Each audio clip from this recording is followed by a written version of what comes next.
In this video, I'll be showing you step by step how to fund your NinjaTrader account. It is super easy to do. So the first thing you need to do is open up NinjaTrader.com on your favorite browser.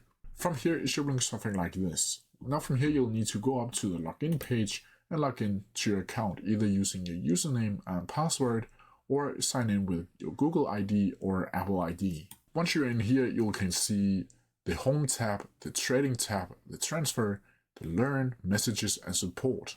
Down here, you'll need to click Transfer so you can start funding your account. Once from here, you'll see the debit card, the wire, the HCH, and the digital wallet. You'll also be able to see which account it is going to, and for this example, I'll be going to the trading account right here. From here, you can see you'll have debit account that will take 3 business days with no fees, and it take a maximum of $5,000 per debit card transaction. You can also use wire, which will take typically from 2 to 5 business days, or the HCH, which will require a US bank account. You can also see down here the digital wallet, that you can set up your digital wallet on this device and fund it with either your Apple Pay or Google Pay account.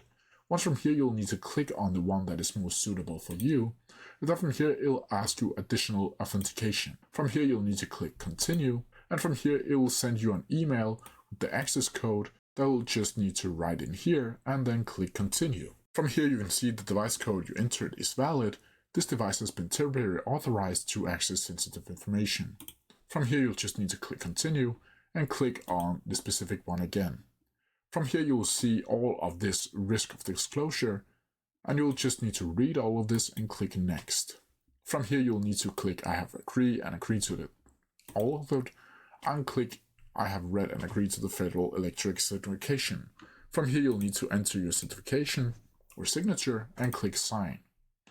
Once from here, you'll need to add your debit card or bank account details and add your card number, expiry date, security code, and your full name, country, and address. And then from here, you can add your debit card and then start the process of how much money you'll have to transfer over to your NinjaTrader account. But that's how you do it. If you have any questions about it, please leave them down in the comments below, and I'll try my best to answer them as quickly as possible. See ya!